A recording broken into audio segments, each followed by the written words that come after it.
Single mother brings her daughter to work, and the millionaire CEO recognizes the pendant the little girl is wearing, and he's shocked by the truth. Before we start the story, leave a comment telling us what city you're watching from. And at the end, don't forget to rate this story from 0 to 10. Enjoy the story.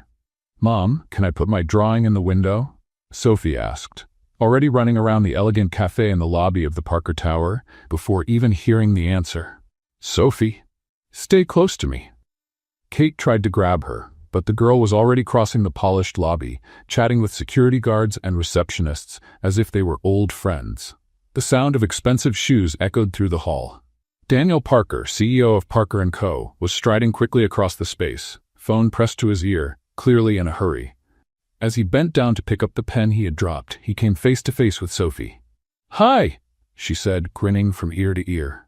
He gave her a polite smile, until his gaze landed on the silver pendant swinging from the girl's neck.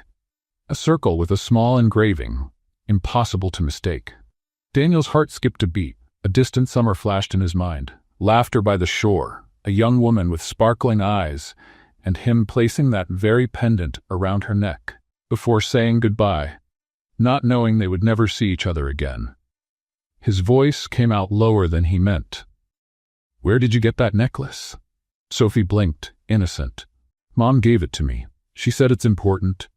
Daniel's stomach tightened.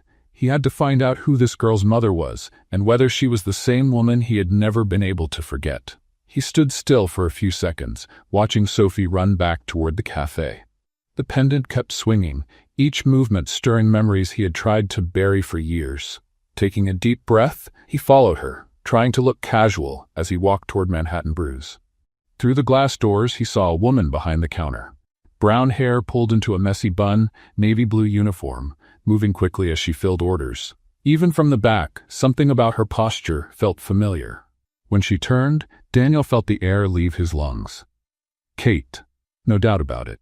The same expressive eyes, the same smile that used to light up her face when she laughed at his bad jokes. Of course, she had changed, a more mature face, a few faint lines that hadn't been there 15 years ago, but it was her. Definitely her. "Mom, look, the pen man." Sophie pointed at Daniel, who was still outside, clearly watching through the glass. Kate looked up and made a face of mild impatience. "Sophie, come back here. And you, sir. If you want something, you'll have to come in and order like everyone else."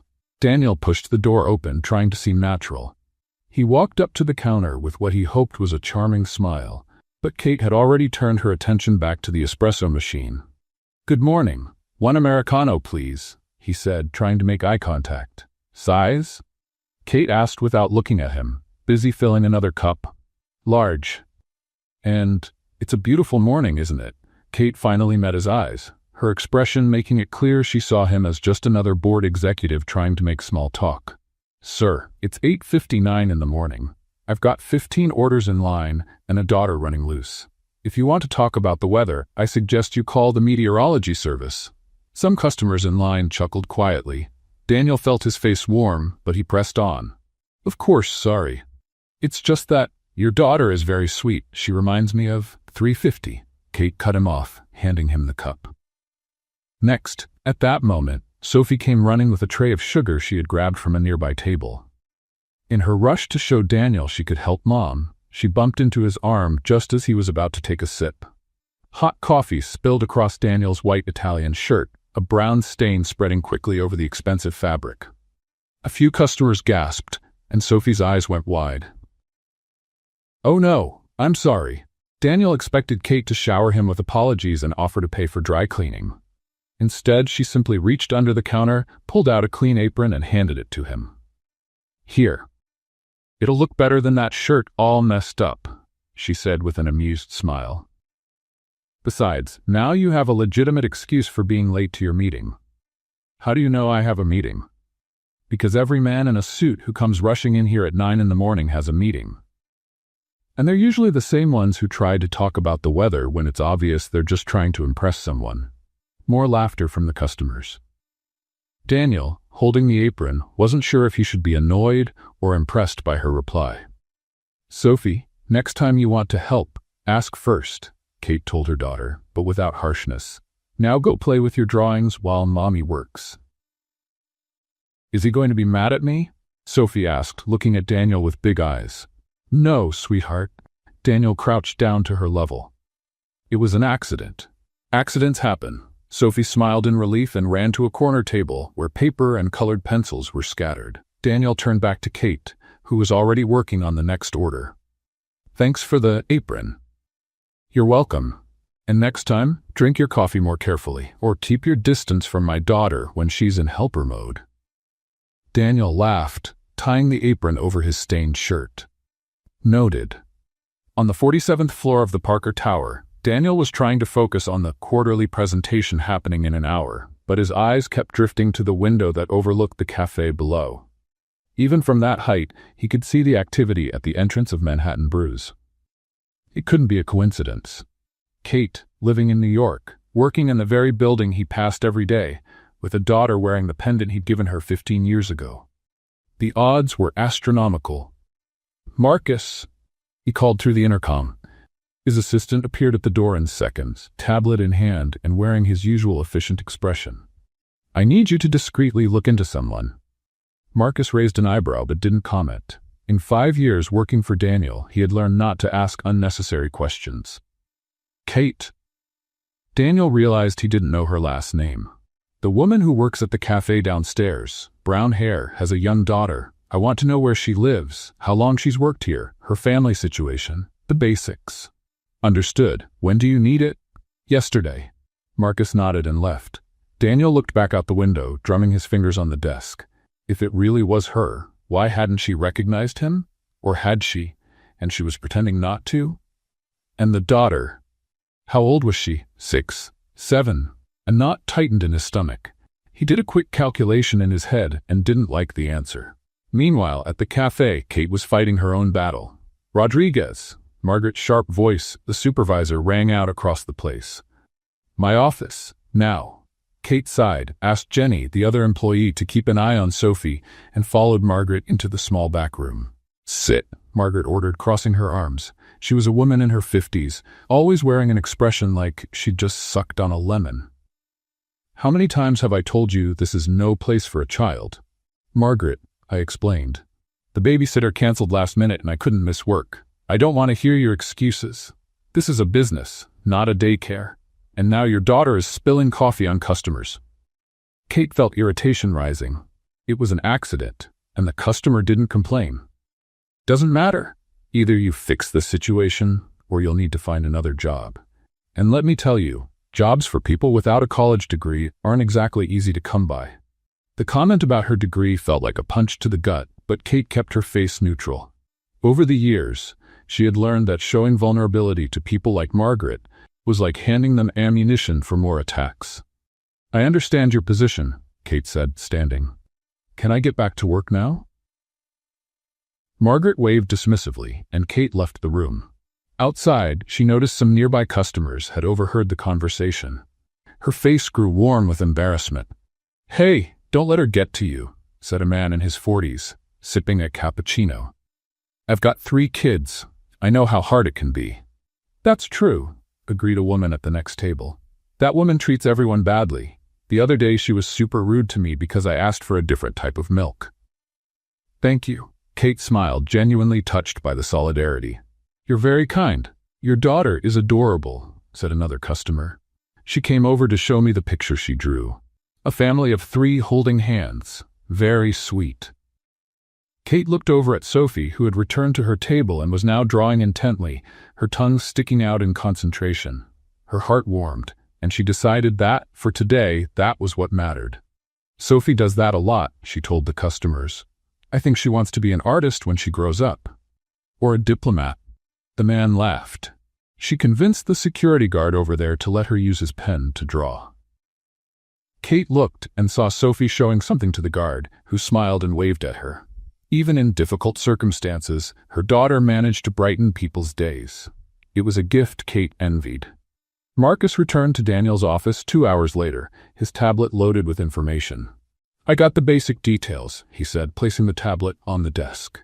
Kate Rodriguez, 32 years old, single, lives in Queens, rents an apartment. She's been working here for 8 months, morning shift.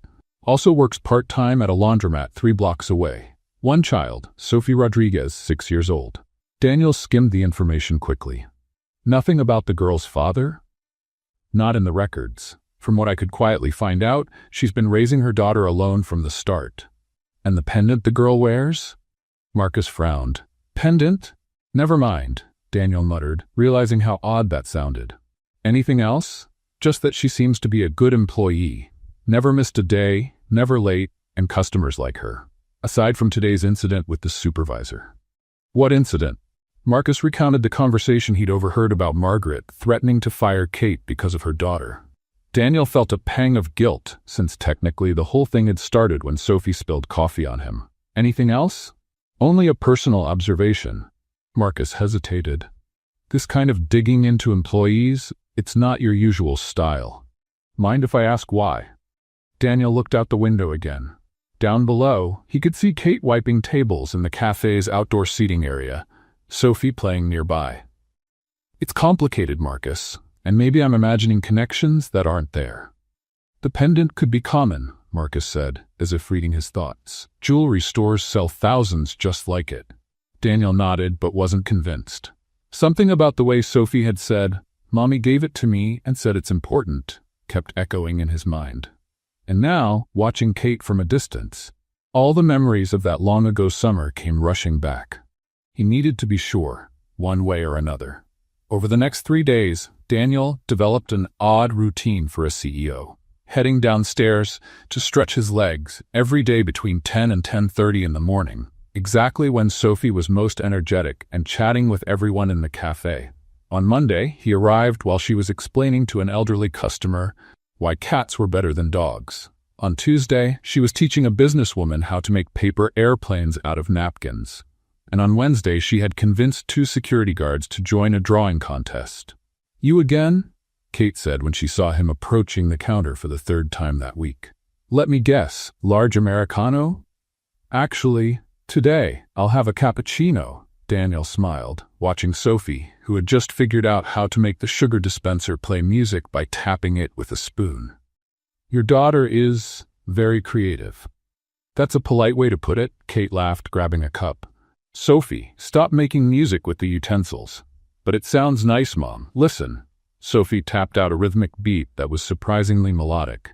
Some customers clapped, and she gave a theatrical bow. Daniel couldn't help but laugh. "She definitely has personality," he commented.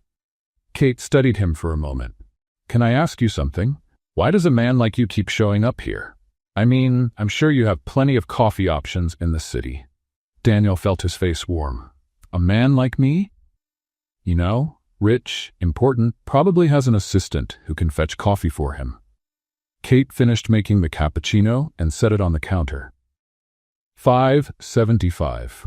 As he reached for his wallet, Daniel tried to come up with an answer that wouldn't sound completely crazy. "Actually, I'm almost certain you're the woman I met 15 years ago and never forgot, and your daughter is wearing the pendant I gave you." "Maybe I just like the atmosphere," he said, handing her a $10 bill. "It's authentic." "Authentic," Kate repeated, giving him the change. "That's a new one." Sophie appeared beside Daniel, tugging at his dress pants. "Can I tell you a secret?" she whispered loudly enough for half the cafe to hear. "Sophie?" Kate warned. "Mom thinks you're handsome, but she told Aunt Jenny that men in suits are trouble." The silence that followed was broken only by the espresso machine. Kate closed her eyes, clearly wishing the floor would swallow her whole. "Sophie Rodriguez, you're going a week without drawing if you don't stop talking nonsense." "But it's true," Sophie protested. "You said he has interesting eyes." Daniel tried to hide his smile, but it was impossible. "Interesting eyes? Please ignore my daughter, who has apparently decided to become a professional gossip," Kate said, her cheeks flushed as she went back to work. "Anything else you need besides the cappuccino?" Before Daniel could answer, his phone rang. It was Marcus. "Excuse me," he said, picking up. "Hi, Marcus." "Daniel, the meeting with the Japanese investors was moved up to 11. You need to come up now." Daniel glanced at his watch. 10:45. "All right, I'm on my way." He hung up and looked at Kate, an idea forming in his mind. "Actually, there is something you can do for me." 45 minutes later, Kate was in the elevator, holding a tray of coffee and trying not to panic. What had started as a simple request "Can you bring a coffee up to my office once things calm down here?" Now felt like a questionable decision. The elevator stopped on the 47th floor, and the doors opened to reveal a space that looked straight out of an architecture magazine. Marble floors, glass walls, modern art hanging in perfect symmetry, and a breathtaking view of Manhattan. "Wow," she murmured, walking toward the reception desk. "Can I help you?" asked a receptionist, impeccably dressed. "I brought coffee for Mr. Parker from the cafe downstairs." The receptionist gave her a strange look, as if Kate had said she came to feed the unicorns, but pointed toward a hallway. "Last door on the right."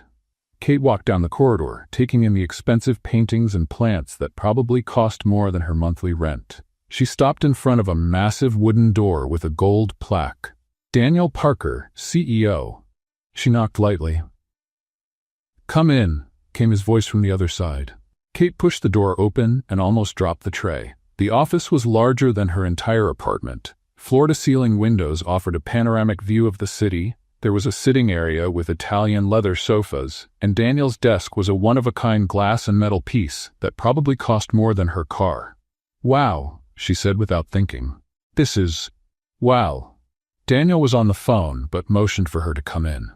Kate stepped carefully toward the desk, trying not to trip over the Persian rug covering part of the floor.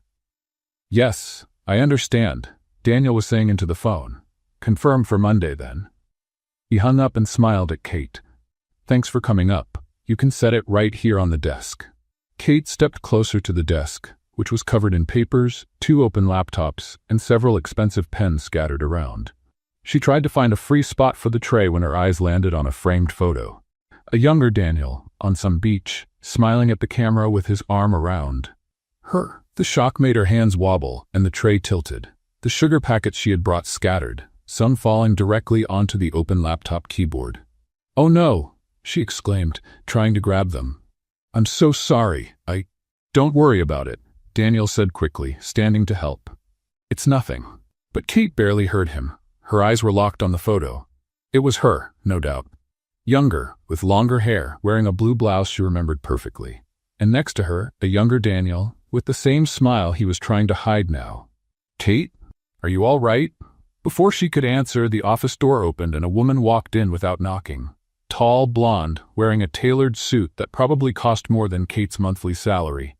"Daniel, I need you to sign these." The woman stopped when she saw Kate, her expression shifting instantly.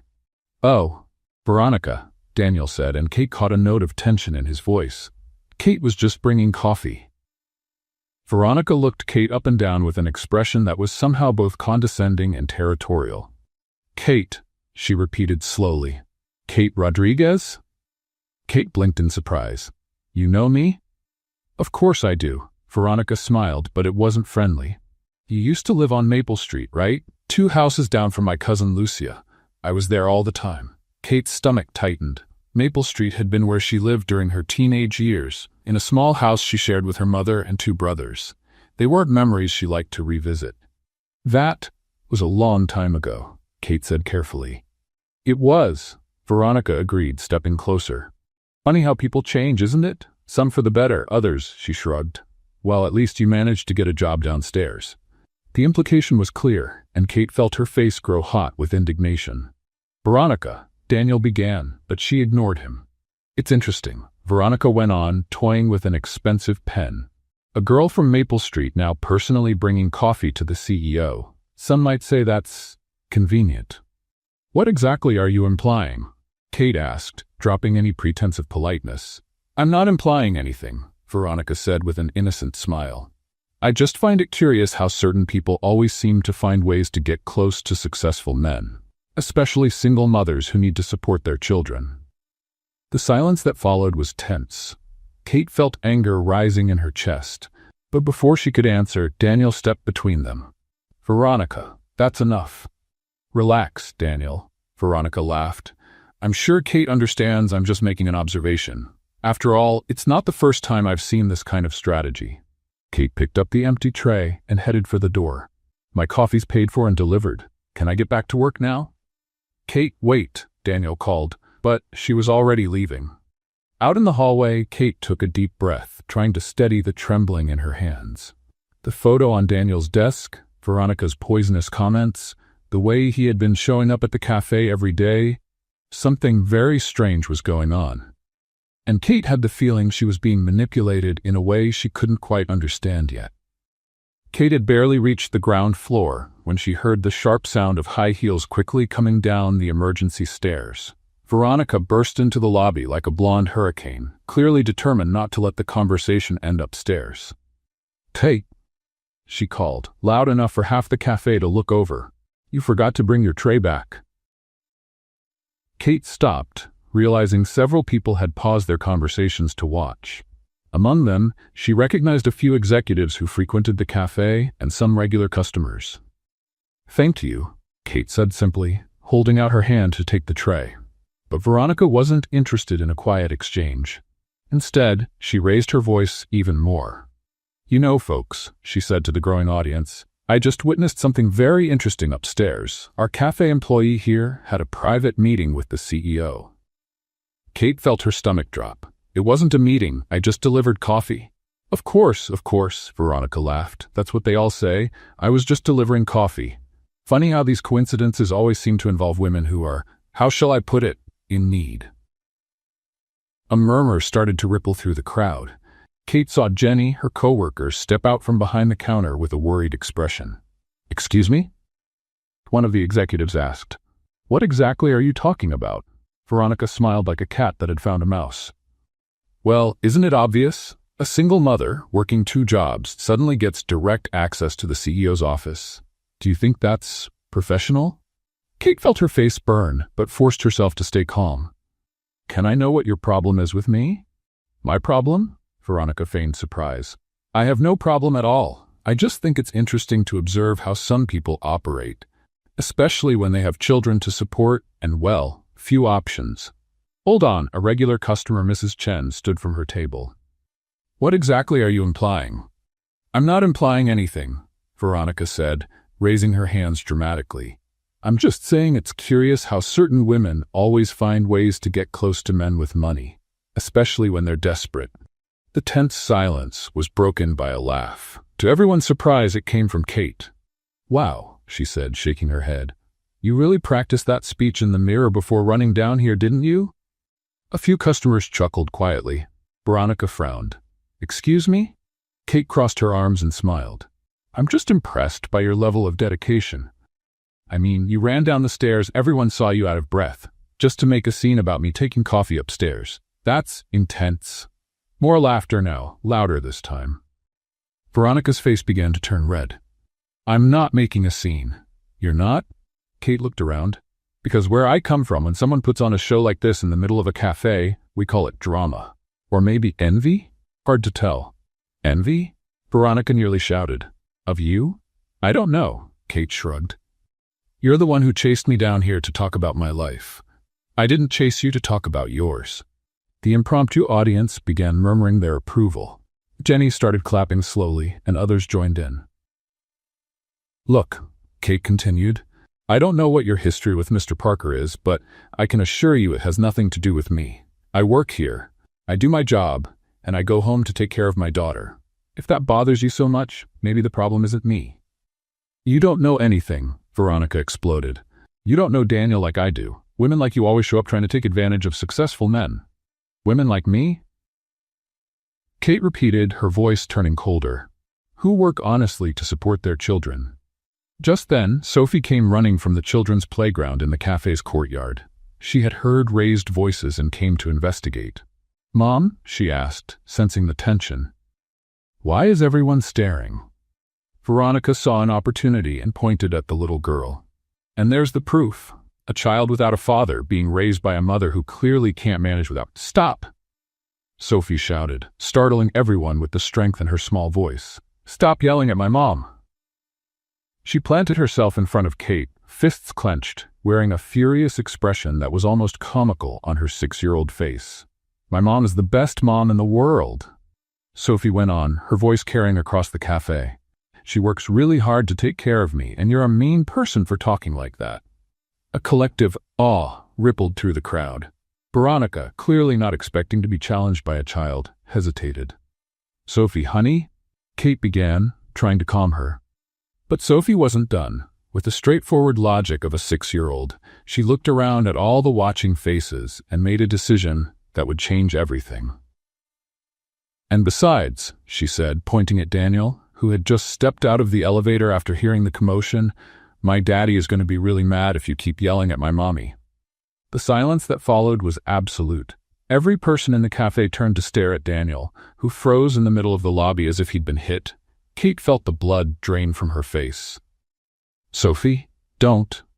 "Daddy?" Veronica repeated, her voice shooting up an octave. "Daddy?" The murmurings spread through the cafe like wildfire. People began whispering urgently to each other, some pulling out their phones to record. "Wait," one of the executives said slowly. "Daniel Parker has a daughter?" "With the cafe employee?" another added. "And never acknowledged her?" a third voice asked, horrified. Daniel stood rooted to the spot, clearly in shock. His eyes moved from Sophie to Kate, then to the crowd of accusing faces around him. "This is," he began, but his voice faltered. "This is disgusting," Mrs. Chen said, shaking her head. "A rich man who won't even acknowledge his own child. What kind of person does that?" Another customer chimed in. Sophie, realizing from the silence and the adults' expressions that she'd said something wrong, started to tear up. I just wanted her to stop yelling," she said softly. Kate crouched down and scooped Sophie into her arms, feeling the weight of all those stares. Daniel was still frozen in place, struggling to process what had just happened. "I can't believe this," Veronica said, though now her voice had a different edge. She no longer sounded triumphant, just stunned. "Daniel, is this true?" All eyes turned to him. Kate could see the turmoil in his face, confusion, shock, and something else she couldn't quite place. Daniel looked from Sophie to Kate. It's not what it looks like." A wave of disapproval rose immediately from the crowd. "Then what is it?" a young executive demanded. "Because it looks like you have a 6-year-old daughter you've never acknowledged." "And her mom's working down here serving coffee," a woman added. "While you live in a penthouse." Daniel opened his mouth to explain, but Kate stepped forward. "Come on, Sophie," she said, heading toward the exit. "We're going home." "Mom," Sophie whispered as they walked away. "Did I mess up?" Kate didn't answer. She couldn't. Because as they crossed the lobby, feeling the sting of every pitying and judgmental glance, she knew her life, and Sophie's, had changed completely in a matter of seconds. And Daniel Parker, standing in the middle of the chaos, looked as lost as she felt. Kate had barely made it home when the doorbell rang. Peering through the peephole, she saw Daniel standing in the hallway of her building, clearly uncomfortable in the modest surroundings with its peeling walls. "Mom, who is it?" Sophie called, running from the living room where she'd been watching cartoons. "Stay there," Kate said, opening the door just a crack. "What do you want?" "We need to talk," Daniel said, glancing nervously around. "Please, 5 minutes." Kate hesitated, then opened the door fully. "Come in before Mrs. Carson from 3B starts asking questions." Daniel stepped into the small apartment, his eyes taking in everything. The cramped living room with its second-hand couch, the dining table that doubled as Sophie's homework desk, the damp stains on the walls half covered by her daughter's drawings. "Have a seat," she said, motioning to the couch. "Sophie, go play in your room for a bit." "But I want to stay," Sophie protested. "He's my friend." "Now, Sophie." The girl pouted but obeyed, not before waving to Daniel, who waved back with a tense smile. Kate sat in the armchair across from him, arms crossed. "Just say it. I have to be at the laundromat in 2 hours." Daniel took a deep breath. "About what happened today at the cafe?" "Sophie's a child. Children say silly things. You don't need to worry. But now everyone thinks she's my daughter." Kate let out a humorless laugh. "And the problem is?" "The problem is that now my reputation is ruined. Everyone thinks I'm an irresponsible father who abandons his children." "Oh, of course," Kate shook her head. "That's what you're worried about. Your reputation. It's not just that." Daniel leaned forward. "It's that, look, I know this sounds crazy, but I need your help." Kate raised an eyebrow. "My help?" "I need you to pretend to be my girlfriend for a month." The silence that followed was so complete you could hear Sophie humming in the bedroom. Kate blinked several times as if she were processing a foreign language. "You, what?" "Think about it," Daniel said quickly. If we say we're dating, that we're in a serious relationship, it explains everything. Sophie calls me dad because we're a family. You're not a single mom trying to take advantage of me, and I'm not an absent father. Kate stood up. You've completely lost your mind. Kate, listen. No. She pointed to the door. Get out of my house. I have enough problems without pretending to date some rich lunatic. Daniel stood up too. I'll pay you. That made Kate stop. What? I'll pay you well. $50,000 for the whole month. Just to pretend we're dating. Show up with me at a few events, let a few photos circulate, make everyone believe we're a happy couple. Kate felt the air leave her lungs. $50,000 was more than she made in 2 years working both of her jobs. You're serious? Completely. Think of the possibilities. You could pay off debts, maybe even go to college. Sophie could have a better life. Kate slowly sat back down. Why me? Why not hire a professional actress? Daniel hesitated. Because Sophie already called me dad. People already believe the story. And because you seem real. Genuine. There was something in his voice Kate couldn't quite place, but she was too busy doing mental math. $50,000. She could pay off all her overdue bills, put Sophie in a better school, maybe even start studying again. And what exactly would this involve? Nothing much, Daniel said quickly. A few dinners, social events, maybe some photos together. You'd keep working as usual. Sophie would keep going to her school. Just when we're in public, we'd act like a couple. And sleeping arrangements. Where would we stay? In our own homes. We'd only see each other when necessary. Kate bit her lower lip, thinking. 1 month? 30 days.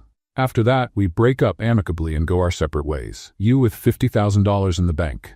Before Kate could answer, her phone rang. It was the building manager's number. Excuse me, she said, picking up. Hello? Miss Rodriguez? This is from the building management.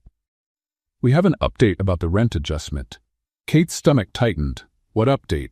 The increase will be 40%, not 20%, as we previously said. The new amount takes effect next month. Kate felt the world spin. 40%? That's impossible. I can't pay that. I'm sorry, but it's the owner's new policy. If you can't pay, you'll need to vacate the apartment. Kate hung up, her hands trembling. 40% meant an extra $300 a month. Money she simply didn't have. Daniel, who had overheard the conversation, was watching her with an almost guilty expression. Problems? Kate laughed, but it was a desperate laugh. The rent is going up 40%. If I can't pay, Sophie and I will be living under a bridge. Kate, all right, she said suddenly. I'll do it. You will? Your crazy proposal, I'll do it. 1 month pretending to be your girlfriend for $50,000. Daniel smiled, clearly relieved. Really? But I have conditions. Kate raised a finger. Sophie cannot know it's pretend. For her, we have to be convincing.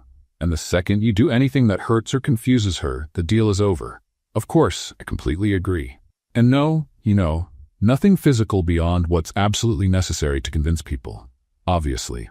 Kate held out her hand. Then we have a deal. Daniel shook her hand, and Kate felt a strange jolt at the contact. She ignored the sensation. When do we start? Tomorrow. I'll pick you both up for brunch. I need some people to see us together. That's when Sophie appeared in the bedroom doorway, clearly having overheard part of the conversation. Mom, are you two really going to be boyfriend and girlfriend? Kate and Daniel looked at each other. Kate nodded slowly. Yes, sweetheart. We've decided to give it a try. Sophie clapped her hands, excited. That's great. Then she stopped, frowning with an expression far too serious for a 6-year-old. But wait, if you're dating, where is everyone going to sleep? Kate felt her face grow warm. What do you mean, honey? Well, on TV, when people date, they live in the same house. So is he going to sleep here on our couch, or are we going to sleep at his place? Because I saw in a magazine that rich people's houses have pools, and it would be amazing to swim every night. Daniel choked, and Kate realized that part of the arrangement hadn't been discussed. Sophie, she began, relationships are complicated. Adults sometimes. Mom. Sophie interrupted with the exaggerated patience children use when they think adults are being silly. If you're a couple, you have to live together. Everybody knows that. Kate glanced at Daniel, who looked just as lost as she did. She's got a point, he said slowly. If we want people to believe we're a serious couple, it probably makes sense to live together. You're suggesting Sophie and I move into your house? Why not? It's big enough. Sophie can have her own room, and it would be more convincing. Sophie started bouncing. I can have my own room with a big bed and everything? Kate felt the situation slipping out of her control. I'm not sure that's a good idea. Please, Mom. Sophie grabbed her hands. It'll be like having a real family. The words hit Kate like a punch. Like having a real family. It was everything Sophie had ever wanted, and everything Kate had always known she couldn't give her. All right, she said, ignoring the voice in her head screaming that this was a terrible idea. 1 month, but if this turns into a mess, it's your fault. She pointed at Daniel. Understood, he said with a smile. Welcome to the Parker family. Sophie squealed with joy and ran to hug Daniel, who scooped her up with a natural ease that surprised Kate. Looking at the two of them together, Kate had the strange feeling she was about to step into much deeper waters than she'd imagined. Daniel's penthouse took up the top 2 floors of the Parker Tower and had a 360-degree view of Manhattan. Kate stood in the entryway for a moment, holding the 2 suitcases that contained her and Sophie's entire lives, trying to process that they would be living there for the next 30 days. Mom, look. Sophie had dropped her backpack and was running through the open space. There's a staircase inside the house. Careful, Sophie, Kate called automatically, then turned to Daniel. Can she touch everything? Daniel laughed. It's a home, not a museum. Let her explore. You don't know Sophie exploring, Kate muttered, but followed them into the main living area. What she saw made her stop again. Beyond the expensive furniture and the breathtaking view, there was something Daniel had clearly done with Sophie in mind. A pile of brand-new toys in one corner, children's books on the coffee table, and what looked like a tablet loaded with educational games. You bought all this? Daniel rubbed the back of his neck, clearly a little embarrassed. I thought she might need a few things. I don't know much about kids. Before Kate could answer, Sophie came running from what was apparently the kitchen. Mom, there's a fridge that talks. What do you mean talks? It said door open when I opened it, and it has a screen like a computer. Kate looked at Daniel. Your fridge is smarter than my car. Probably more expensive too, he said without thinking, then realized how it sounded. Sorry, I didn't mean. Relax, Kate laughed. It's true. Carmen, Daniel's housekeeper, appeared in the room carrying their bags. Mr. Parker, where would you like me to put the ladies' luggage? The main guest room for Kate, and Sophie can have the blue room. It gets the most light. Sophie stopped examining the toys. Carmen is a pretty name. Do you live here too? No, sweetheart, Carmen smiled. I come every day to take care of Mr. Parker's home, and now I'll be taking care of you too. Cool. Sophie clapped her hands. Do you know how to make pancakes? Sophie, Kate warned, don't go asking people for things. It's all right, Carmen said. And yes, I do. How about we make some together tomorrow morning? Sophie squealed and hugged Carmen's legs, clearly melting her heart with the display of affection. She's adorable, Carmen whispered to Kate. How long have you two been together? Kate opened her mouth, not sure what to say, but Daniel spoke first. We're still figuring things out. It's recent. Carmen nodded with understanding. Relationships with children involved do take time, but you two make a nice couple. After Carmen left to get the rooms ready, Daniel showed the apartment to Kate and Sophie. The little girl was absolutely fascinated by everything. The hot tub, the walk-in closet that was bigger than their old living room, and especially the indoor pool. Can I swim now? She asked, already kicking off her shoes. Sophie, you didn't bring a swimsuit, Kate said. She can swim in her clothes, Daniel offered, or we can buy swimsuits tomorrow. Really? Sophie looked at Kate, eyes shining. You can, but just for a few minutes, and I'll be right here watching. While Sophie played in the shallow water, Kate and Daniel sat on nearby lounge chairs. Thank you, Kate said, for all this. I know it must feel strange to have strangers in your home. You're not strangers, Daniel replied, then seemed to realize the weight of his words. I mean, Sophie's an amazing kid, and you seem to handle change well. I was born and raised adapting, Kate said simply. That's what single mothers do. They were interrupted by Sophie's shout. Daniel, come see how I can swim on my back. Daniel looked at Kate, who nodded, and he walked over to the pool. Kate watched them interact, Daniel clearly inexperienced with kids but trying, and Sophie just being Sophie, naturally charming and talkative. "Do you have kids?" Sophie asked suddenly. "No," Daniel said. "You're my first experience with children. Mom said you're rich. Don't rich people have kids?"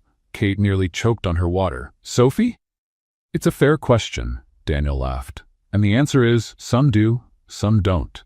I was too busy working. But now you have us." Daniel looked at Kate over Sophie's head. "Yeah, now I have you." That first night, Kate discovered that cooking in Daniel's kitchen was like trying to operate a spaceship. The stove had a digital screen with more options than an airplane cockpit.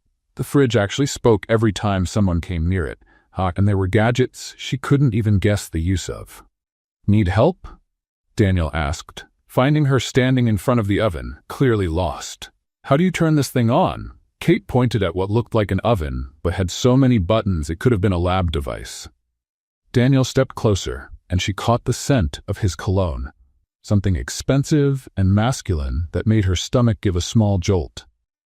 "You just touch here," he said, reaching an arm around her to tap the screen. "See?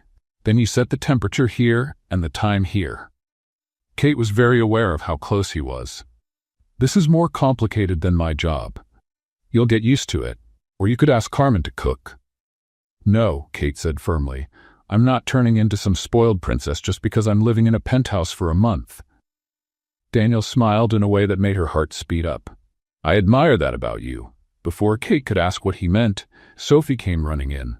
"Mom, Daniel, I found something amazing." They followed her to the pool, where Kate stopped in horror.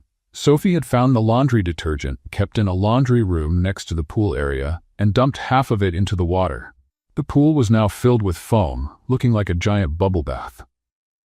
"Sophie," Kate shouted, "what did you do?" "I made a bubble pool. Look how cool it is." The water was completely white with foam, and Sophie was in the middle of it, covered head to toe in bubbles, grinning as if she'd just discovered the eighth wonder of the world. Daniel stayed silent for a moment, then burst out laughing. Real, belly laughter, bending forward.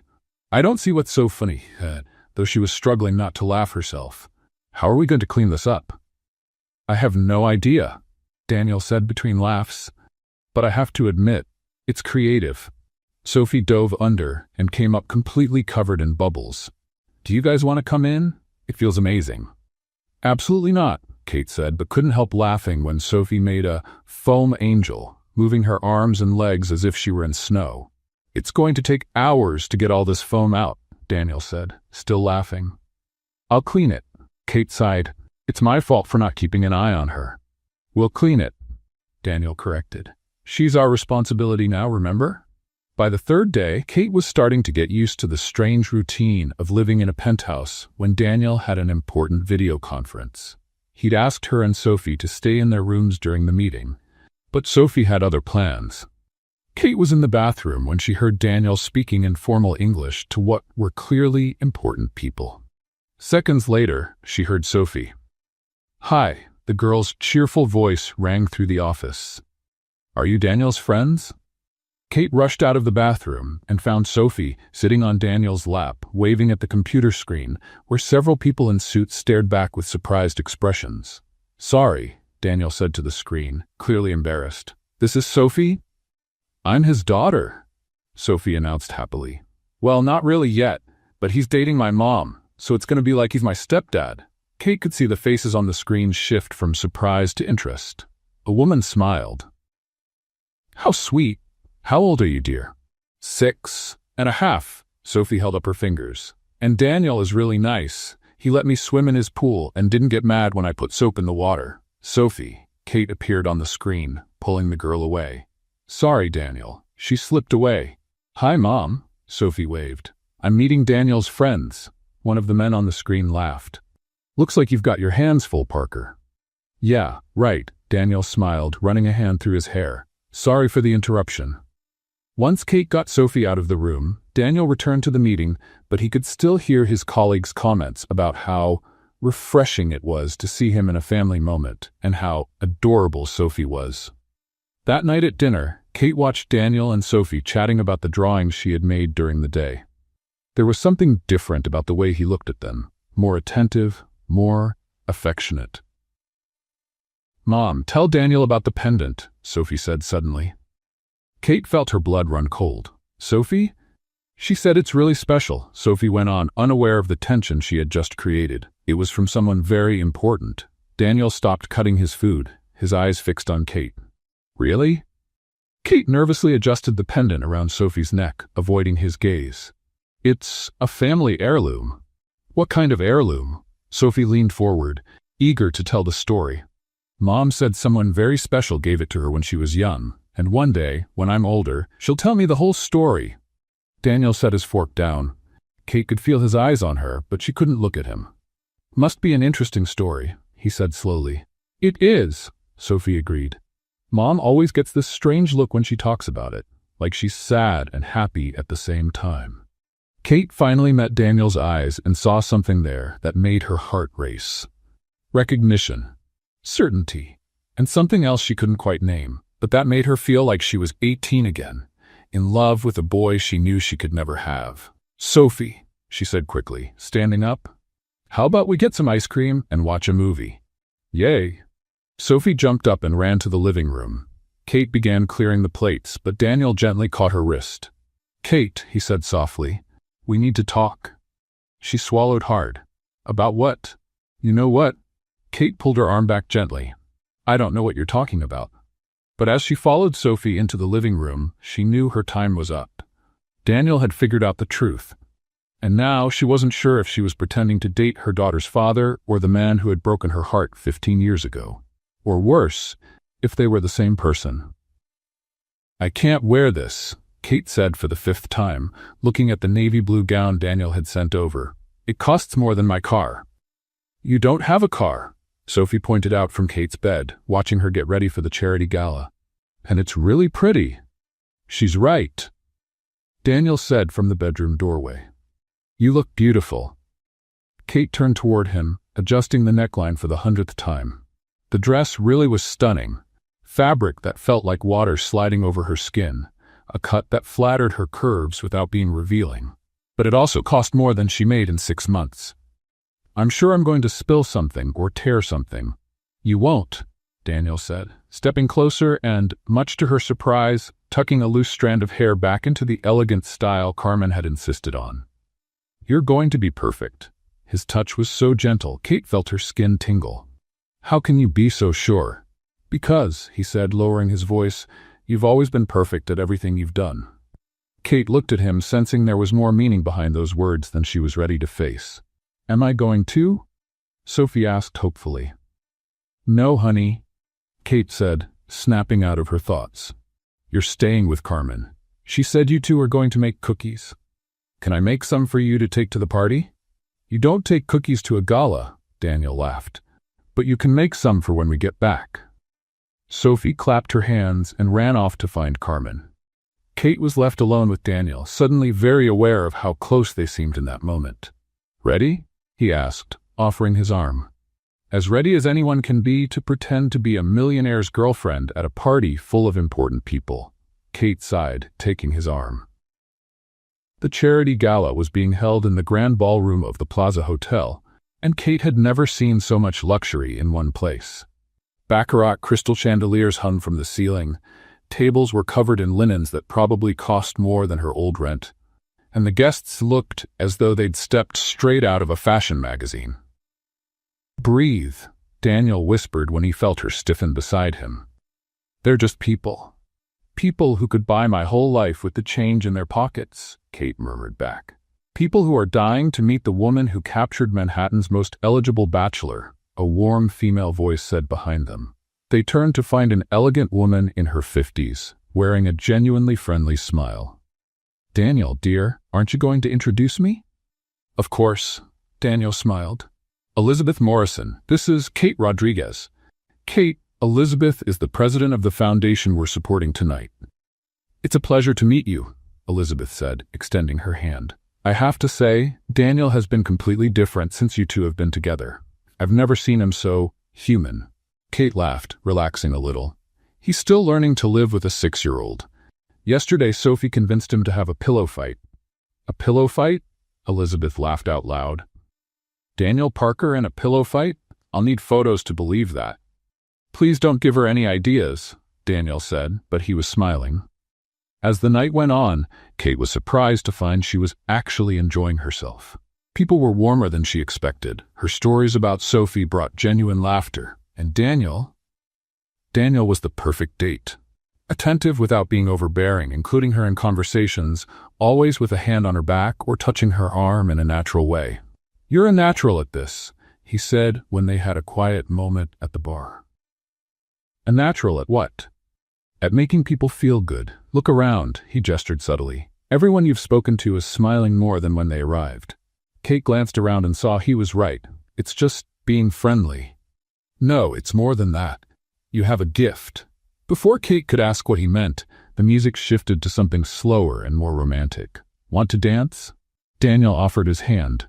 Kate hesitated. "I'm not sure I know how to dance to this kind of music." "I'll teach you." On the dance floor, Daniel drew her into his arms with such ease that Kate's heart skipped a beat. He was an excellent dancer, guiding her with smooth movements that made it feel like she actually knew what she was doing. "Relax," he murmured when he felt her tension. "Let me lead." She let herself relax in his arms, and for a moment forgot it was all an act. It was just her and Daniel, dancing as though they were meant for it. "Kate," Daniel said softly, and there was something different in his voice. "I need to tell you." "Daniel," a voice interrupted. Veronica was approaching across the dance floor, glowing in a red dress that clearly cost a fortune. "May I steal him for a dance?" Kate and Daniel stepped apart, the moment broken. "Of course," Kate said, hiding her irritation. "Thank you," Veronica smiled, though there was something calculating in her eyes. "It's a tradition at the company. I always dance with Daniel at these events." Kate stepped off the floor and went to the bar for a glass of water. Through the crowd, she could see Daniel and Veronica dancing, Veronica speaking animatedly, while Daniel seemed to be politely listening. "Be careful with her," a voice said beside her. Kate turned to see a man in his 40s with a friendly smile. "Marcus Chen, Daniel's assistant, and you must be the famous Kate." "Famous?" "Daniel hasn't talked about anything else all week. Kate said this, Sophie did that." Marcus chuckled. "It's refreshing to see him like this." "Like what?" "Happy, truly happy, not just successful." Kate glanced toward the dance floor. "Why did you say I should be careful with Veronica?" "Because she's been in love with Daniel for years, and she doesn't take competition very well. And you, my dear, are the first woman he's ever taken seriously. Well, ever." Before Kate could fully process that, Veronica appeared beside her. Daniel was no longer on the dance floor. "Kate," Veronica said brightly, "what a beautiful dress. May I take a closer look at the details?" Kate frowned, confused, but turned so Veronica could see the back of her dress. That's when she felt a sharp tug. Ouch! She turned and saw that one of Veronica's bracelets had snagged the delicate fabric, tearing it from the shoulder almost down to the waist. "Oh no!" Veronica exclaimed theatrically. "How did that happen? What a shame!" Kate could feel eyes on her from all around, with a few people whispering. The dress was clearly ruined, and now her back was basically exposed, in the middle of a high-society gala. "These things happen," Kate said, keeping her voice steady despite the heat of humiliation in her cheeks. "Accidents happen." "Maybe you should head home," Veronica suggested with fake concern. "It can't be comfortable staying like that." Kate felt anger rising, but before she could respond, she remembered something. The silk scarf Carmen had insisted she bring, in case it got chilly. She had left it on the table. "You know what?"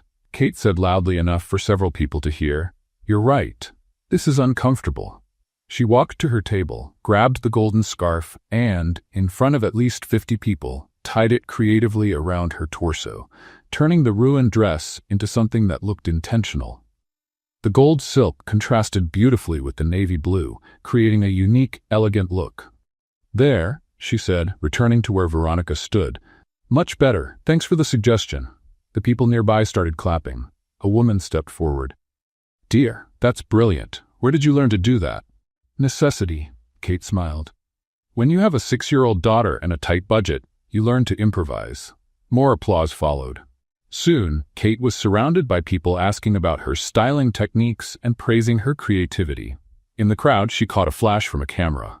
"Sorry," said the photographer, A young man with a press badge.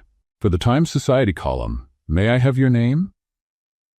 Kate Rodriguez, she answered automatically. Daniel appeared beside her, clearly having heard about what happened.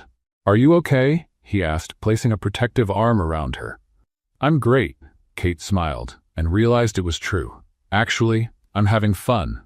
The rest of the night went by in a blur of conversations, laughter, and dancing. Kate felt more confident than she had in years, and Daniel didn't leave her side, watching her with an expression she couldn't quite read. The next morning, Kate woke to Daniel knocking on her bedroom door. Kate, he called, you have to see this. She opened the door, still in her robe, hair tousled. What is it? Daniel was holding a newspaper, looking somewhere between amused and concerned. You're in the news. Kate took the paper and felt her stomach drop. On the front page of the society section was a photo of her from the night before, beaming with the golden scarf, Daniel beside her with a look of pure adoration.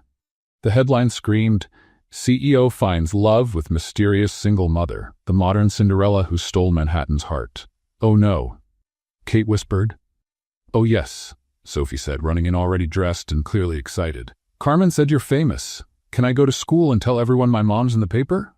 Kate looked at Daniel, who just shrugged with a smile. Part guilty, part proud. Well, he said, at least now everyone will really believe we're together. Kate didn't know whether to laugh or cry. Her whole life had changed overnight, and she had no idea how to handle it. But as she looked at the photo, she and Daniel looking genuinely happy and in love, she had to admit one thing, at least it looked real. You don't understand. Kate burst out, slamming the newspaper onto the breakfast table so hard Sophie's orange juice spilled. My whole life is laid out there for everyone to see. Daniel raised his hands in a calming gesture. Kate, I know it looks bad, but... Looks bad? Kate gave a humorless laugh. They know where I work, where Sophie goes to school, where I used to live. There's a picture of our old house, Daniel, with the address almost visible. Sophie stopped eating the pancakes Carmen had made and looked between them with wide eyes. Is Mom mad? She asked softly. I'm not mad at you, sweetheart, Kate said, forcing her voice down. Mom's just worried. Is it because of the picture in the paper? Sophie picked up the paper and studied it. But you both look nice and happy. Daniel seized on that. Sophie's right. The article is positive. They're talking about how creative you were with the dress, how you win people over. And about me being a mysterious single mom who came out of nowhere, Kate quoted the article. They make it sound like I'm some gold digger who took advantage of you. No one who was at the party thought that, Daniel insisted. You saw how people reacted. Everyone loved you. Kate shook her head and walked to the window. Down below, she could see a few photographers at the building's entrance. There are reporters outside, Daniel. Photographers waiting to take more pictures. That wasn't part of the deal. Daniel stood and joined her. I'll take care of it. I'll call my lawyer, put pressure on the paper to tone down the coverage. I can make them stop. Can you? Kate turned to him. Because it feels like once the snowball started rolling, no one's been able to control it. Before Daniel could answer, his phone rang. It was Marcus. Daniel, we have a problem. His assistant's voice sounded tense, even on speakerphone. The Times wants to do a cover story on you two, and Entertainment Weekly is offering money for an exclusive interview. Kate closed her eyes. Great, now we're entertainment. Marcus, cancel everything, Daniel said firmly. No interviews, no photos, nothing. And I want our PR team to contact all the major outlets. We're going to control this story. Understood, but Daniel, there's something else. Some reporters are trying to dig into Kate's past. I think you two should be ready for that. Kate felt her blood run cold. What kind of past? Nothing serious, Marcus said quickly. Just the usual curiosity, where you grew up, past jobs, that kind of thing. When Daniel hung up, Kate sank onto the couch. I didn't sign up for this, she said softly. I don't want strangers picking apart my life. Daniel sat beside her. I promise I'll take care of it. I have enough influence to make this story disappear. Do you really? I do, and I'll use all of it to protect you and Sophie. Over the next 3 days, Daniel kept his word. Press coverage dropped dramatically, the photographers vanished from the building's entrance, and news stories filled the gossip columns. Kate began to relax, thinking maybe the worst had passed. She was wrong. On Thursday when she came home from work, she found Carmen waiting at the door with a worried expression and an envelope in her hands. "It came by registered mail," Carmen said. "For you, specifically." Kate recognized the type of envelope immediately. Official, intimidating, the kind that usually carried bad news. With trembling hands, she opened it and read the heading. Summons, petition for joint custody. "No," she whispered, her knees feeling weak. "Miss Kate?" Carmen stepped closer. "Is everything all right?" Kate quickly scanned the document, each word hitting her like a punch to the stomach. Ricardo Morales, Sophie's biological father, was asking for joint custody of the daughter he had abandoned before she was even born. "Where's Sophie?" Kate asked, forcing her voice to stay calm. "Playing in her room. Mr. Daniel's in a meeting, but he should be home in an hour." Kate nodded and walked to her bedroom like a zombie, closing the door before allowing herself to panic. Ricardo. After 7 years of complete silence, after disappearing when she told him she was pregnant, after never answering a single call or message, he was showing up now. And worse, the document specifically mentioned changes in the mother's financial circumstances and the new environment of wealth as reasons to revisit custody. He had seen the news about her and Daniel. Kate was reading the document for the 4th time when Daniel came home. "Kate," he called. "Carmen said you got something important in the mail." She came out of the bedroom and handed him the papers without a word. She watched his face change as he read. "Son of a..." He stopped himself, glancing toward the hallway where Sophie was playing. "Who is this Ricardo?" "Sophie's biological father," Kate said, sitting in the armchair. "He disappeared when he found out I was pregnant, never contacted me again. And now he wants joint custody?" "Apparently, finding out I'm living with a millionaire reminded him he has a daughter," Kate said with a bitter laugh. "Or that a daughter could be profitable." Daniel sat on the sofa across from her, still scanning the document. "This is ridiculous. He abandoned Sophie. No judge."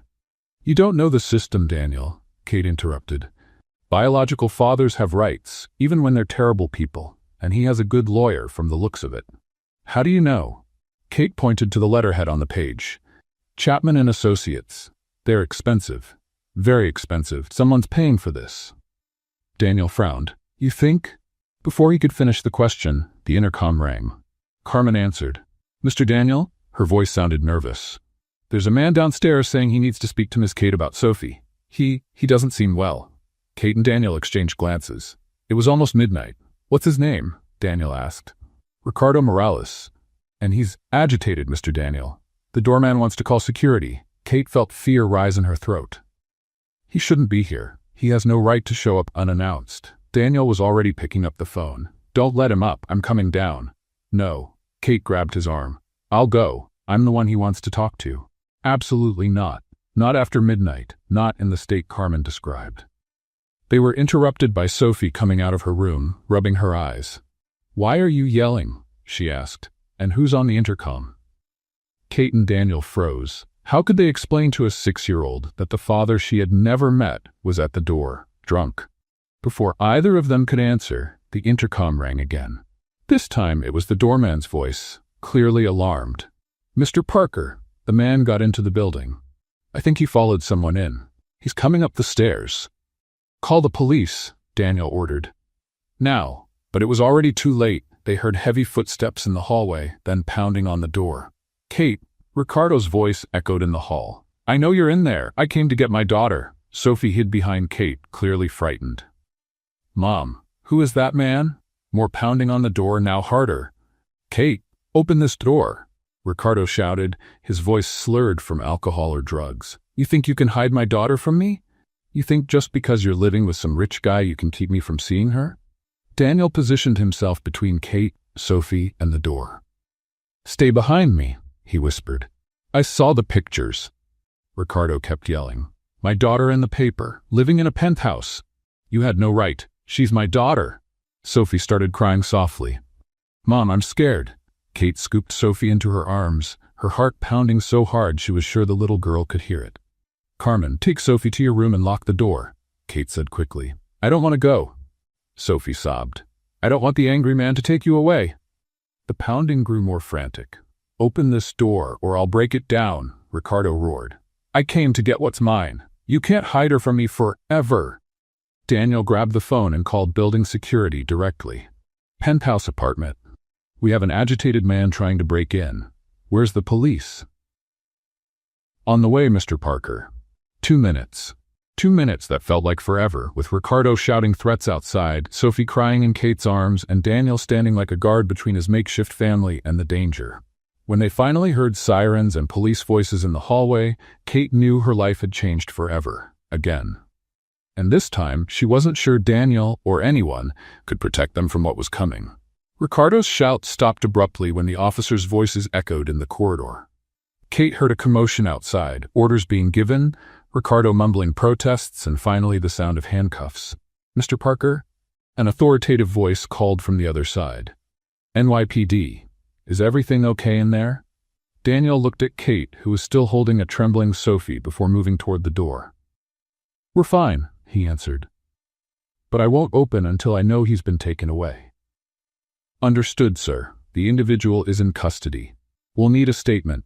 15 minutes later, when they finally opened the door, Kate's legs nearly gave out in relief. Ricardo was gone, leaving only 2 uniformed officers in the hall. Mrs. Rodriguez? The older officer asked. I'm Sergeant Martinez. We need to understand what happened here. Over the next hour, Kate explained about the court summons, Ricardo's abandonment, and his sudden reappearance. Daniel stayed by her side the whole time, steady and protective. Mr. Morales was clearly under the influence, the sergeant noted. He'll spend the night in jail. We'll file for a temporary restraining order, but you need to see a lawyer first thing tomorrow. After the officers left, the penthouse felt strangely quiet. Sophie had stopped crying, but she still clung to Kate as if her life depended on it. Can I have a glass of water? Sophie asked in a small voice. Of course, honey, Kate said, but when she tried to set her down, Sophie held on tighter. I don't want to leave your arms, she whispered. What if the angry man comes back? Daniel knelt down so he was at her level. Sophie, can I tell you a secret? The little girl looked at him, her eyes still red from crying. What secret? I will never, ever let anyone take you and your mom away from me, he said, his voice firm but gentle at the same time. No matter what happens, you two are my family now, and I protect my family. Sophie studied his face with that seriousness only children can have. Promise? Promise. Daniel held out his pinky. Pinky promise. Sophie hooked her tiny finger around his. Pinky promises are the most important ones of all. Exactly, Daniel smiled. And I never break a pinky promise. Kate watched them, feeling something stir deep in her chest. The way Daniel spoke, the certainty in his voice, the way Sophie trusted him instantly. It was like she was seeing a side of him she never imagined existed. How about we go get that glass of water in the kitchen? Daniel suggested. And maybe some hot chocolate for everyone? With marshmallows? Sophie asked, perking up a little. With all the marshmallows in the world, Daniel promised. An hour later, Sophie had finally fallen asleep on the living room sofa. Wrapped in a blanket and holding the teddy bear Daniel had bought her on their first day together. Kate and Daniel sat in the kitchen, still in silence, processing everything that had happened. Thank you, Kate said at last, for everything, for staying calm, for dealing with the police, for reassuring Sophie. No need to thank me, Daniel said, stirring the coffee he'd made for both of them. I meant what I told her. Kate studied him. About protecting us? About you being my family, he corrected. I know this started as an arrangement, Kate, but it doesn't feel like that anymore. Kate felt her heart pick up speed. Daniel. I know it's complicated, he leaned forward. I know you have reasons not to trust easily. But what I felt when that man was outside threatening you, I've never felt anything like it. It was like someone was trying to rip my heart out. Kate looked down at her hands, fighting the urge to open up completely. You don't really know me, Daniel. You don't know my story, where I come from. Then tell me. It's complicated. I've got time. Kate lifted her eyes to meet his, steady, patient, waiting. For a moment, she almost told him everything.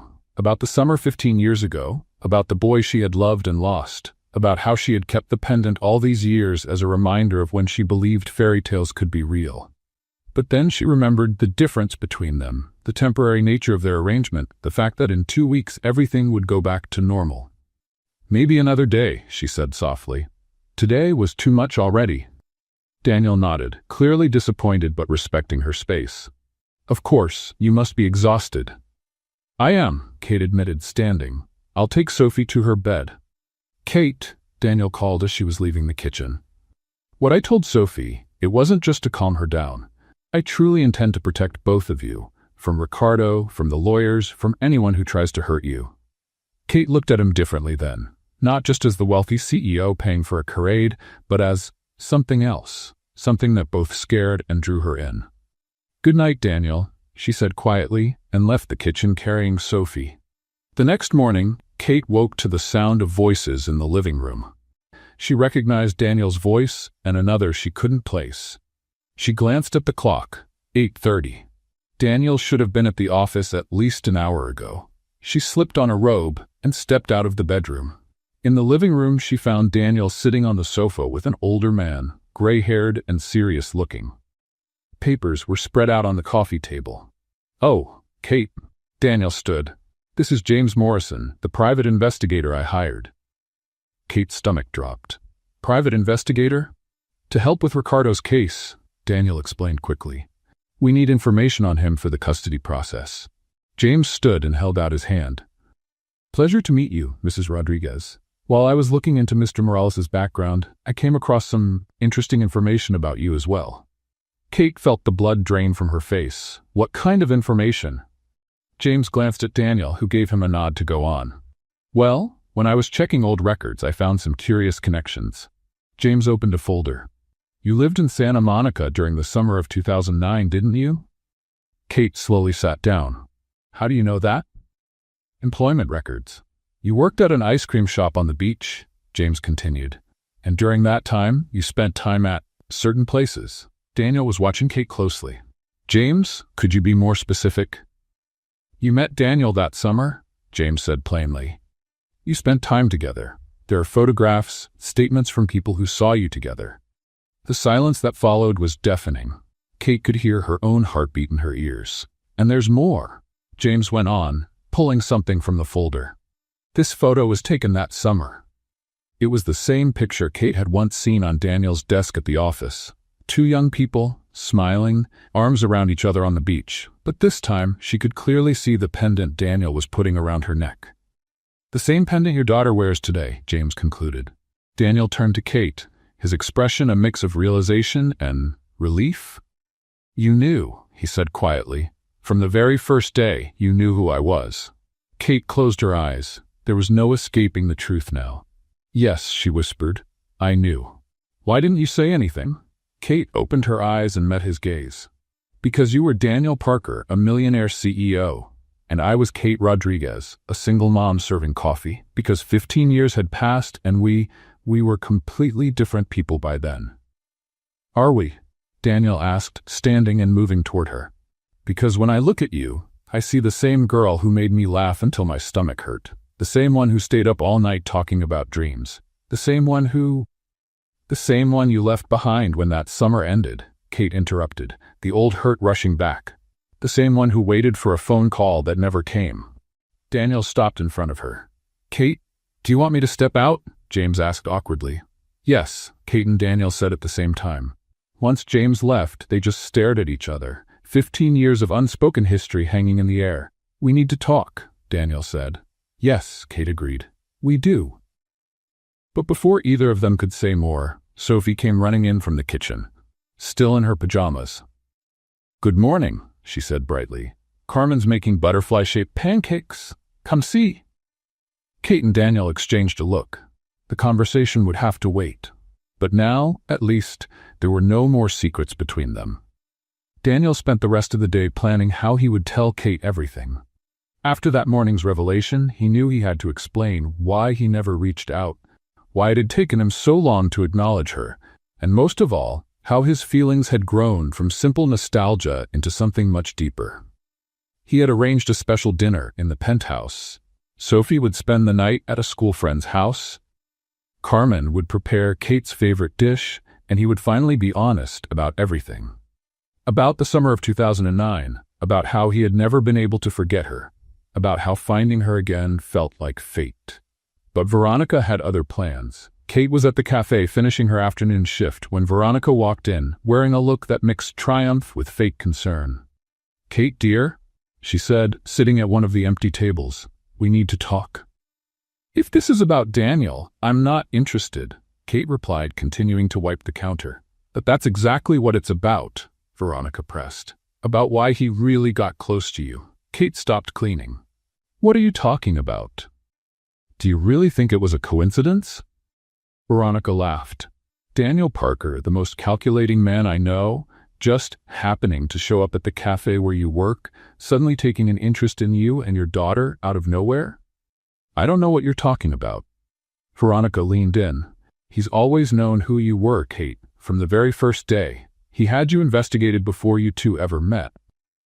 Kate's stomach tightened. "That's a lie." "Is it?" Veronica pulled some photos from her purse. "These came from his private investigator's file.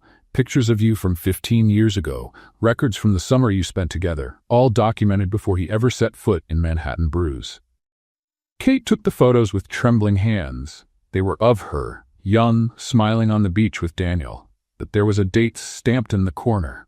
2 weeks before Daniel had appeared at Manhattan Brews. "I don't understand. He felt guilty, Kate," Veronica said with mock sympathy, "for leaving you that summer. When he found out you had a daughter, that you were struggling, he decided to help out of obligation." "Obligation? A kind of debt of gratitude," Veronica shrugged. "You were special to him that summer, so he felt he owed you something. The fake relationship, letting you stay in the penthouse, it's all part of him feeling better about himself." Kate felt the world spin. "You're lying." "Am I?" Veronica stood up. "Then why didn't he ever tell you he knew who you were from the very beginning? Why put on this whole act of finding out this morning?" Kate couldn't answer. Veronica's questions echoed her own doubts, fears she had tried to bury over the past few weeks. "Think about it, Kate," Veronica went on. "A man like Daniel Parker, used to having any woman he wants, suddenly falls for a waitress? Or is he trying to make up for a past mistake?" "Get out," Kate whispered. "I'm only trying to protect you from bigger humiliation," Veronica said, walking toward the door. "Because when he gets tired of playing the hero, you'll end up right back where you've always been. And then, who's going to explain that to Sophie?" Kate worked the rest of her shift on autopilot, Veronica's words still echoing in her mind. When she got to the penthouse, Daniel was waiting in the living room with flowers and an eager smile. "How was your day?" he asked, leaning in to kiss her cheek. Kate pulled back. "I need to pack my bags." "What?" His smile vanished. "Why?" "Because I found out the truth," Kate said, "heading upstairs. About you looking into my life before you ever showed up at the cafe." Daniel followed her. "Kate, I can explain." "Explain what?" She turned to him. "That it was all a lie from the start? That you only got close to me out of guilt?" "It's not like that." "No?" Kate started tossing clothes into her suitcase. "Then why didn't you tell me you knew who I was? Why pretend to be surprised this morning?" Daniel ran his hands through his hair. "Because I wanted to be sure, and because I didn't know how to explain without making you think exactly what you're thinking right now. That you're with me out of pity? Out of obligation?" Kate let out a bitter laugh. "That's exactly what I'm thinking." "Kate, please listen." "No," she shouted. "I've listened too much. I've believed too much. I've let Sophie get attached too much." As if on cue, Sophie appeared in the doorway, her eyes wide. "Mom, why are you yelling?" she asked softly. Kate forced herself to lower her voice. "We're leaving, sweetheart. We're going back home." "But why?" Sophie looked between Kate and Daniel. "Did we do something wrong?" "No, honey." Kate knelt down in front of her daughter. "We just can't stay here anymore." Sophie began to cry. "But I like living here. And I like Daniel. He promised he'd never let anyone take us away from him." Kate's heart broke. "Sometimes people change their minds, Sophie." "I haven't changed my mind," Daniel said desperately. "Sophie, your mom's just confused. We can talk and work this out." "No, we can't," Kate said, standing and lifting Sophie into her arms. "Some things can't be fixed, Daniel." 2 hours later, they were back in their small apartment in Queens. Sophie had cried the entire cab ride, and now she was sitting on her bed, drawing silently. Kate was in the kitchen trying to make dinner with trembling hands when she found a folded piece of paper on the counter. It was one of Sophie's drawings. Her, Daniel, and Kate holding hands, with a big yellow sun above and red hearts all around. On the back, in careful, childlike handwriting, it said, "For Daniel. If you don't like us anymore, that's okay. Sometimes adults change their minds. But I like you a lot. You're the best borrowed dad I ever had. Thank you for being nice to me and my mom. Love, Sophie." Kate sat down on the kitchen floor and cried harder than she had in years, because Sophie had lost another father figure, because she had let her heart open again, and because, deep down, part of her still wanted to believe Daniel was real. But wanting to believe and being able to believe were very different things. And Kate had already learned, in the most painful way possible, that fairy tales don't exist in real life. Daniel was in the most important meeting of the quarter when Marcus rushed into the conference room, interrupting his presentation to the Japanese investors. "Daniel, I'm sorry, but it's an emergency," Marcus whispered urgently. Kate got served with a court order. "The custody hearing is today, in 1 hour." Daniel stopped mid-sentence, the numbers on the screen instantly meaningless. "Today?" Ricardo filed for an emergency motion. He claimed Kate's living with you in a way that's not appropriate for a child, and that she's keeping him from seeing his daughter. The investors murmured among themselves, clearly confused by the interruption. Daniel looked at them, then at Marcus, and made the easiest decision of his life. "Gentlemen," he said, closing the laptop, "I'm going to have to reschedule this meeting. Marcus, clear my calendar." "Daniel," the Japanese CEO protested, "this presentation is crucial. And my family is more important," Daniel replied, already walking out of the room. "Marcus, where's Kate right now?" "On her way to court, alone." Daniel ran to the elevator faster than he'd ever run before. The Manhattan family court was crowded when Daniel arrived, out of breath and still wearing his suit from the meeting. He scanned the hallway until he found Kate sitting on a bench with Sophie beside her, both looking small and vulnerable in the intimidating setting. "Kate," he called, rushing toward them. Kate looked up, surprised and clearly shaken. "Daniel, what are you doing here?" "I came to help," he said, kneeling in front of Sophie. "How are you two doing?" "Scared," Sophie admitted. "The angry man wants to take me away from Mom." "That's not going to happen," Daniel said firmly. "I promise." Kate shook her head. "Daniel, you don't understand. His lawyer is very good. They're using our situation as proof that I'm an unfit mother." "What do you mean?"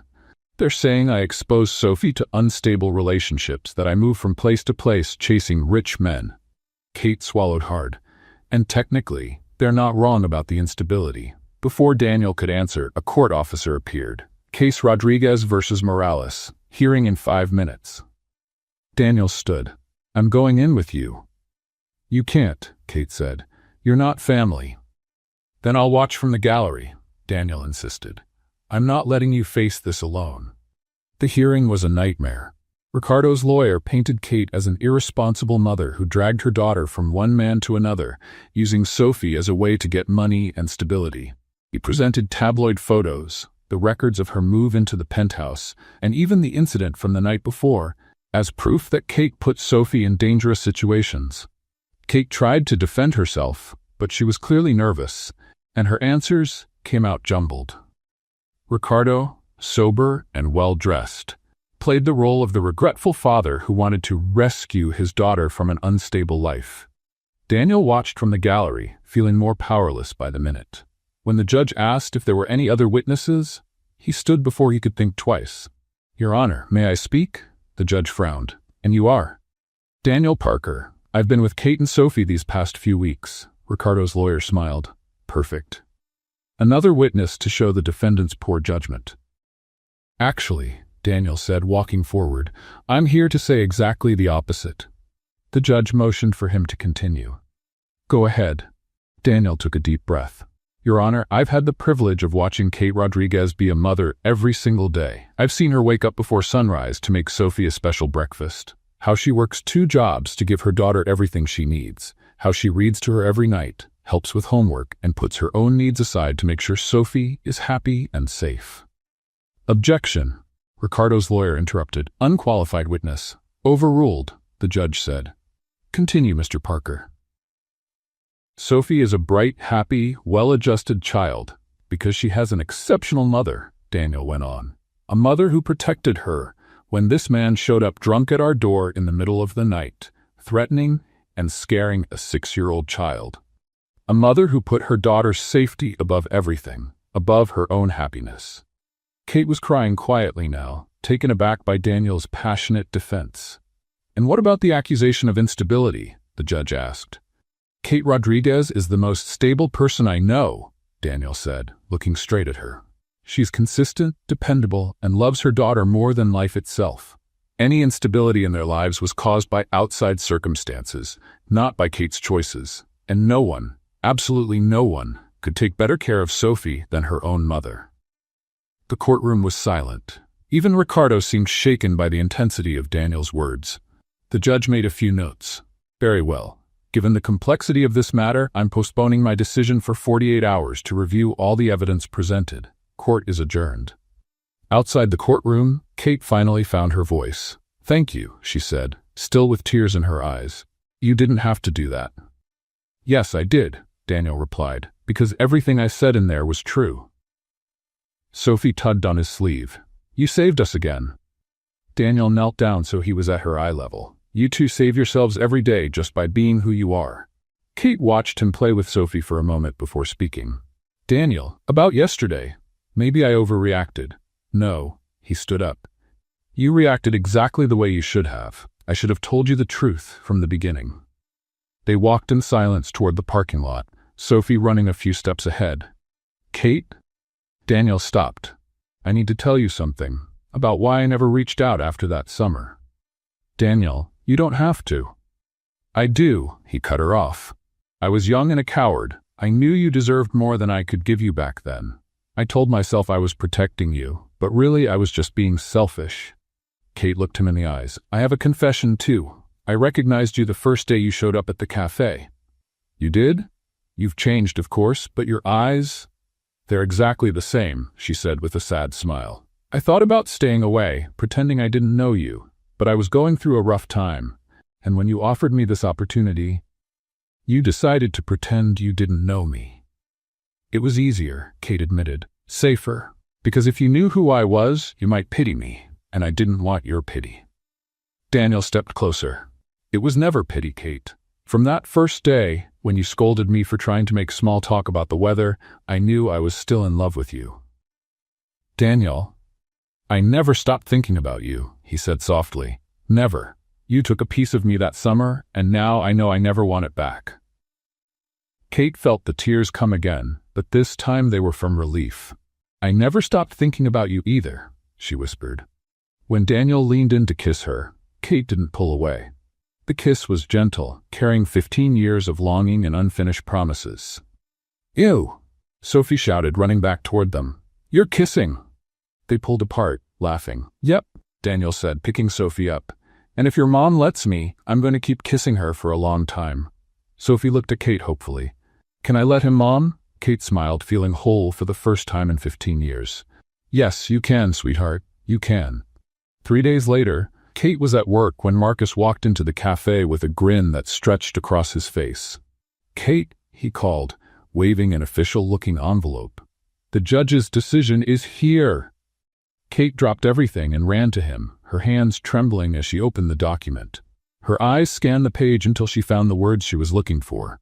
"Full custody granted to the petitioner, Catherine Rodriguez." "I won," she whispered, then shouted loud enough for the whole cafe to hear.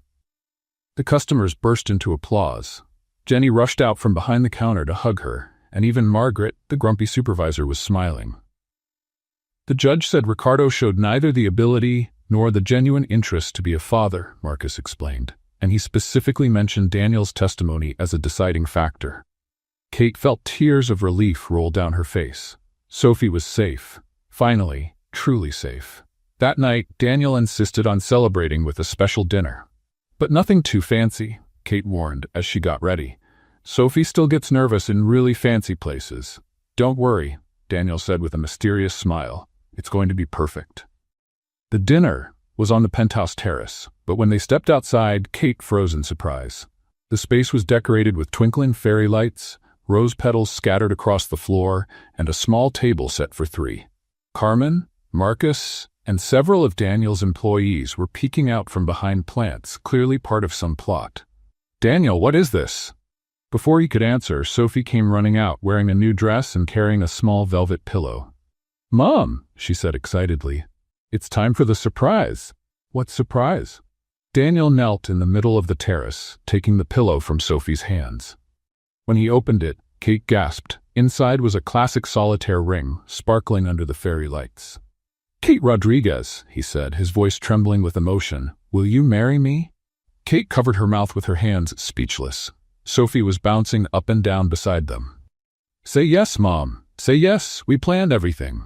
"You planned this?" "Sophie was my partner in crime," Daniel smiled. "She picked the flowers, helped with the decorations, and gave me all kinds of tips about what you'd like. And if you say yes," Sophie added seriously, "I can finally call you my real dad." Kate looked at Daniel, still on one knee, then at Sophie's glowing face, and finally at the hidden employees, all silently cheering her on. "Yes," she whispered, then louder, "Yes!"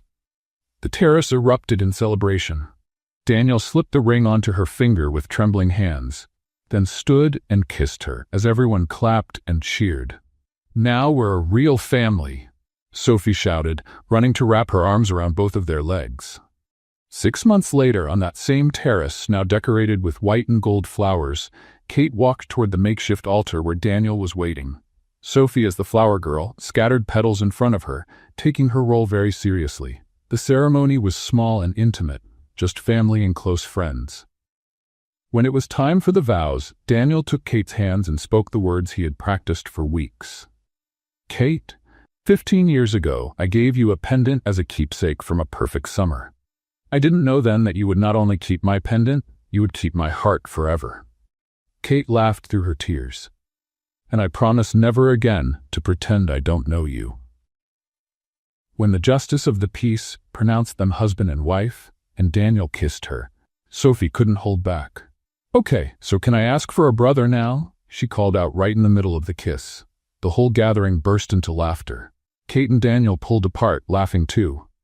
"Sophie," Kate protested, but she was laughing so hard she could barely speak. "It's a valid question," Daniel said, scooping Sophie up. "What do you think, Mrs. Parker?" "I think you two are going to drive me crazy," Kate smiled, her eyes shining with happiness. The music started, a lively tune Sophie had picked because it was good for dancing, and soon the three of them were in the middle of the improvised dance floor, spinning and laughing as the guests joined in. Daniel twirled Kate, then lifted Sophie high in the air, making her burst into giggles. When the song changed to something slower, they danced together. Daniel holding Kate in his arms with Sophie balanced between them on her stepfather's feet. "I love you," Kate whispered in Daniel's ear. "I love you both too," he replied. "Forever." "Forever is a long time," Sophie said seriously. "It's not long enough," Daniel and Kate answered at the same time, then laughed at their perfect timing. As they danced under the Manhattan stars, with Sophie's pendant glinting in the lights and Kate's ring reflecting the promises of a joyful future, Kate knew she had finally found her place in the world. What did you think of Kate and Daniel's story? Share your thoughts in the comments. Rate this story from 0 to 10. What score would you give it? Subscribe to the channel and click the bell to follow all our stories, and take a moment to enjoy more heartfelt stories by clicking here on the final screen.